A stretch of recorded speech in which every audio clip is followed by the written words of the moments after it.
Minggu 12 Januari 2003, Salim, pria usia 43 tahun warga Kecamatan Kemangkon, Kabupaten Purbalingga, melakukan rutinitasnya memanjat pohon kelapa di sekitar kuburan desa Serengseng untuk menyadap nira. Sebelum turun, Salim melihat ke bawah dari ketinggian, namun dia tertegun begitu melihat tanah acak-acakan dan kain putih berserakan di kuburan. Untuk memastikan apa yang dilihatnya dari atas, Salim bergegas turun. Dengan perasaan kaget dan bingung menjadi satu, Salim menyaksikan sendiri kuburan Mbah Rinah sudah acak-acakan dan hanya tersisa 3 lembar kain kafan di sekitar bekas kuburan itu. Padahal baru kemarin sore Salim ikut menyaksikan pemakaman Mbah Rinah. Masih dengan rasa heran dan takut, Salim pergi meninggalkan kuburan lalu mengabarkan pada warga tentang apa yang baru saja dilihatnya. Tidak lupa Salim juga memberitahu Lasmi mengenai hal ini. Lasmi adalah orang yang sehari-hari merawat Mbah Rinah semasa hidup. Lasmi dan warga pun berduyun-duyun mendatangi kuburan. Betapa sakit hatinya Lasmi ketika melihat kuburan ibunya acak-acakan. Bahkan mayatnya raib entah kemana. Tidak lama anggota kepolisian dari Polsek Kemangkon tiba di lokasi kejadian berdasarkan laporan dari pamong desa. Sampai Polres Purbalingga juga turun tangan. Karena berita hilangnya mayat Mbah Rinah cepat menyebar bahkan hingga ke kabupaten lain. Selasa 14 Januari 2003, yaitu 2 hari setelah warga digegarkan berita hilangnya mayat Mbah Rinah. Akhirnya beberapa aparat kepolisian mendatangi sebuah gubuk kecil berukuran 2 kali 4 meter yang berada di Desa Pelumutan. Ini menindaklanjuti laporan warga tentang bau busuk yang diyakini bersumber dari gubuk tersebut. Begitu memasuki pekarangan gubuk, polisi dan warga yang datang semakin menutup rapat hidung mereka. Sampai akhirnya mereka menemukan gundukan tanah memanjang yang diyakini sebagai sumber bau busuk itu. Beberapa orang berusaha membongkar gundukan itu menggunakan kayu. Dan baru beberapa saat akhirnya kecurigaan mereka terjawab. Sumber bau busuk itu tidak lain adalah mayat manusia. Tanpa kesulitan berarti, polisi disaksikan warga berhasil mengidentifikasi mayat yang baru saja ditemukan. Mayat yang sudah tidak utuh itu adalah mayat Mbah Rinah. Meski pada waktu ditemukan kondisi mayat sudah tidak lengkap, kedua kaki mulai dari lutut ke bawah sudah tidak ada, tapi jelas itu adalah mayat Mbah Rinah yang hilang dari kuburan dusun Serengseng. Tidak lama setelah menemukan mayat tersebut, polisi langsung membekuk Sumanto yang baru saja pulang dari sungai. Gubuk itu adalah rumah seorang warga yang bernama Sumanto. Saat itu juga seolah tanpa rasa bersalah dia mengaku yang mencuri mayat Mbah Rinah. Bahkan Sumanto mengaku sebagian mayat Mbah Rinah sudah ia makan. Lantas bagaimana Sumanto melakukan ini semua? Semua berawal 3 hari yang lalu. Sabtu tanggal 11 Januari 2003. Warga dusun Serengseng Desa Maja Tengah pada sore hari menghadiri upacara pemakaman Mbah Rinah, perempuan 81 tahun yang meninggal beberapa jam sebelumnya. Di antara puluhan warga itu ada seorang pemuda yang bukan penduduk Maja Tengah. Namanya Sumanto. Ia adalah warga Desa Pelumutan, sebuah desa yang berbatasan dengan Desa Maja Tengah. Saat menghadiri pemakaman Mbah Rinah, tidak ada yang tahu ada apa di benak Sumanto. Warga sibuk mengejar waktu menyelesaikan proses pemakaman sebelum azan maghrib. Akhirnya setelah pemakaman selesai, semua warga meninggalkan kuburan, termasuk Sumanto juga pulang ke rumahnya. Namun malam harinya sewaktu warga dusun Serengseng sedang melangsungkan kegiatan tahlilan di rumah Mbah Rinah, Sumanto ternyata kembali lagi ke kuburan seorang diri. Dia jalan kaki dari rumahnya di Desa Pelumutan ke kuburan dusun Serengseng sejauh 2 km. Setelah memastikan keadaan sekitar aman, Sumanto mengendap-endap menuju makam Mbah Rinah yang baru sore tadi dikebumikan. Hanya dengan kedua tangannya Sumanto menggali gundukan tanah yang masih baru itu, dia membuat lubang syukuran tubuh manusia. Begitu tangannya menyentuh mayat yang ada di dalam, mayat itu langsung ditariknya keluar. Berhasil mengeluarkan mayat lantas Sumanto membuka kain kafan hingga mayat telanjang bulat. Dengan alasan sebagai salam perkenalan, Sumanto membuka kedua mata mayat Bahrinah kemudian mencabutnya. Bagi Sumanto hal itu juga bentuk permintaan izin pada arwah Bahrinah. Selesai dengan ritual itu mayat Bahrinah dia biarkan begitu saja di tengah kuburan. Sebenarnya masih ada ritual lain yang akan dilakukan. Tapi lantaran dia belum membawa perlengkapan dari rumah, Sumanto akhirnya pulang lagi ke Pelumutan untuk mengambil beberapa peralatan. Dia pulang untuk mengambil pisau, tali kawat, karung dan sepeda. Dengan perlengkapan itu Sumanto kembali lagi ke kuburan. Sesampainya Sumanto di kuburan, dia langsung melanjutkan ritualnya. Diawali dengan kedua jempol kaki mayat Bahrinah, kemudian dia mentah-mentah tanpa dikunyah. Selesai dengan itu, sekarang Sumanto mau membawa pulang mayat Bahrinah. Tubuh mayat yang sudah kaku itu dipaksa dilipat lalu dimasukkan ke dalam karung. Dengan menggunakan sepeda, Sumanto pulang ke Pelumutan. Saat sampai di gubuknya, waktu sudah lewat tengah malam. Di gubuk inilah Sumanto melakukan upacaranya sendiri. Mayat Bahrinah diletakkan di tanah depan rumahnya, kemudian dia mengambil piring, sendok, dan daun pisang. Setelah perlengkapan dirasa cukup, Sumanto memulai ritualnya. Pertama dia melihat bagian dengan pisau. Saat itu berbentuk segitiga. Hasil itu dibungkus dengan selembar kain merah, lalu diikat dengan benang kuning dijadikan kalung selayaknya jimat. Berikutnya Sumanto meneliti kedua paha dan betis dari mayat Bahrinah. Daging paha dan betis itu diletakkan di atas daun pisang. Sebagian dari daging itu diiris menjadi potongan yang lebih kecil. Setelah paha dan betis hanya tersisa tulang, Sumanto memotong lutut mayat Bahrinah menggunakan golok. Bahkan anehnya, Sumanto memasukkan potongan kecil daging Bahrinah ke bagian lengan kirinya dengan cara mengi dulu menggunakan obeng. Menurutnya ritual itu dilakukan untuk menghidupkan kembali Bahrinah dan agar menyatu dengan dirinya. Sumanto juga mengambil potongan daging untuk dimasukkan ke dalam botol dicampur dengan jarum, pecahan kaca, paku dan uang kertas pecahan Rp1.000. Dia lalu membuat api unggun. Potongan daging sebagian dipanggang dan sebagian lagi dibungkus menggunakan kendil tanah. Tidak tanggung-tanggung, sepiring daging yang masih mentah pun habis Sumanto. Selesai memasak, Sumanto membawa satu piring daging panggang ke belakang gubuknya. Jarak 10 meter, ada gubuk lagi yang di dalamnya ditinggali oleh pria tua yang tidak lain adalah ayah Sumanto.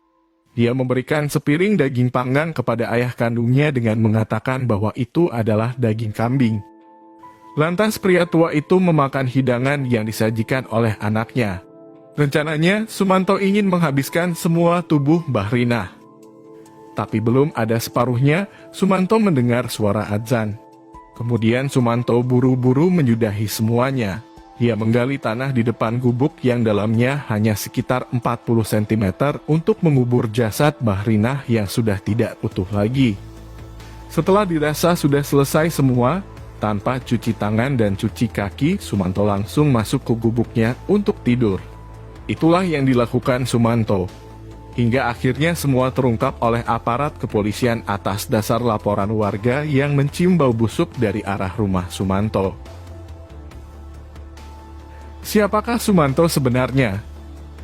Bagaimana kehidupannya di masa lalu sebelum akhirnya menggemparkan dengan aksinya memakan mayat? Jumat Legi tanggal 3 Maret 1972 merupakan hari bahagia untuk Nuria Dikarta. Karena istri tercintanya yang bernama Saman melahirkan putra pertama mereka, yang kemudian diberi nama Sumanto. Masa kecil Sumanto ini termasuk berkecukupan karena warisan yang didapat sang ayah dari kakek dan neneknya. Sumanto menempuh pendidikan dasar di SD negeri di sekitar tempat tinggalnya, yaitu di Pelumutan, Kecamatan Kemangkon, Purbalingga, Jawa Tengah. Dan dia dipanggil dengan nama Suman oleh teman-temannya. Sumanto adalah anak sulung dari 5 bersaudara. Adik-adiknya adalah Mulyati, Karyono, Siti Mariati, dan Mulyanto. Sifatnya sebagai anak Badung mulai terlihat pada periode ini, meski ia masih tetap mampu lulus sekolah dasar. Niatnya untuk melanjutkan ke SMP terhalang karena nilai Eptanas murni atau NEM yang diraihnya tidak mencukupi. Sumanto pada akhirnya mengulang kelas 6 di SD dan dia lulus setahun berikutnya. Sumanto kemudian diterima di SMP pilihannya. Jarak 3 km dari rumah ke SMP memaksa Sumanto untuk berjalan kaki pulang pergi setiap hari. Pada periode ini ditandai dengan kesulitan ekonomi yang melanda keluarganya. Masalah ini mau tidak mau mengakibatkan perabotan rumah tangga mereka satu persatu dijual demi memenuhi kebutuhan hidup. Saat di bangku kelas 3 SMP, Sumanto putus sekolah karena beberapa alasan. Setelah tidak lagi bersekolah serta kesulitan ekonomi yang dirasakan, pada tahun 1988 saat baru berusia 16 tahun, Sumanto memutuskan untuk merantau ke Lampung. Disinilah dia bertemu dengan Sutrimah, wanita yang kemudian dinikahinya. Tapi karena faktor KDRT, pernikahan ini hanya berlangsung singkat sampai akhirnya Sumanto dan Sutrimah bercerai.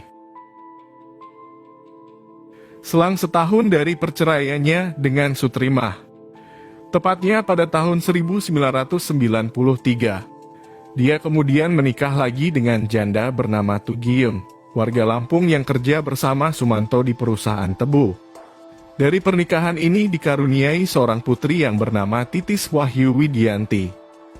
Namun pernikahannya dengan Tugiyun kembali berakhir dengan perceraian karena Sumanto jarang pulang ke rumah dan kembali melakukan KDRT. Menurut pengakuan Sumanto, di Lampung ini juga dia bertemu dengan Taslim, orang yang kemudian dia anggap sebagai gurunya. Dari Taslim dia memperoleh ajaran ilmu hitam. Dengan memakan mayat, badannya akan menjadi kebal, tidak terluka oleh goresan senjata, dan mendapat ketenangan batin. Bahkan menurut ajaran ilmu hitamnya tersebut, kalau ingin bisa menghidupkan orang mati, kata Taslim, maka Sumanto harus memakan daging 7 manusia. Sumanto menjalaninya, tapi belum selesai memenuhi syarat sudah keburu ditangkap aparat kepolisian. Selama merantau di Lampung, Sumanto tidak pernah mengirim surat kepada keluarganya. Jadi benar-benar tanpa kabar. Sumanto pernah pulang kampung sekali, hanya sebentar lalu dia kembali lagi ke Lampung. Baru pada tahun 1996 Sumanto pulang kampung dan tidak merantau lagi. Menurut pengakuan Nuryadi Karta, ayah kandung Sumanto, sejak pulang dari merantau di Lampung anaknya sering bertingkah laku aneh. Keanehan itu antara lain Sumanto lebih pendiam, bahkan kepada keluarga sendiri. Sumanto juga menjadi lebih pemarah. Jika emosinya sedang memuncak dia berubah lebih menakutkan. Setelah Sumanto tertangkap, polisi langsung mencari bagian-bagian lain dari tubuh Mbah Rinah di sekitar gubuk Sumanto. Tapi polisi belum menemukan bagian betis dan telapak kaki Mbah Rinah. Justru polisi menemukan sejumlah tulang belulang manusia. Pasca pencarian, Sumanto langsung dibawa ke Mapores Purbalingga berikut tulang belulang yang tadi ditemukan. Kepada polisi, Sumanto mengaku bahwa bagian lutut ke bawah sampai telapak kaki Mbah Rinah dia buang ke anak sungai Klawing yang berada sekitar 20 meter di belakang gubuknya. Bahkan saat ditanya tentang tulang belulang yang ditemukan di dalam gubuknya, Sumanto mengaku bahwa sebagian adalah tulang manusia dan sebagian lagi tulang binatang. Tulang-tulang manusia itu menurutnya adalah sebagian yang sudah dia makan di perantauan. Berdasarkan pengakuan dan bukti ditemukannya tulang manusia, polisi menduga bahwa bukan hanya mayat Mbah Rinah yang sudah dimakan Sumanto. Keyakinan itu semakin kuat karena ada beberapa laporan dari masyarakat yang kehilangan keluarganya. Namun untuk sementara, fokus pemeriksaan polisi hanya pada kasus hilangnya mayat Mbah Rinah dari kuburan Dusun Serengseng. Kamis 24 April 2003, sidang pertama kasus memakan mayat dengan terdakwa Sumanto digelar di Pengadilan Negeri Purbalingga, Jawa Tengah. Persidangan ini dihadiri banyak pengunjung. Hampir seluruh pengunjung ingin melihat langsung wajah warga desa Pelumutan, Kecamatan Kemangkon, Purbalingga itu. Selain masyarakat, Persidangan kasus ini juga menarik perhatian praktisi hukum dan kalangan media massa.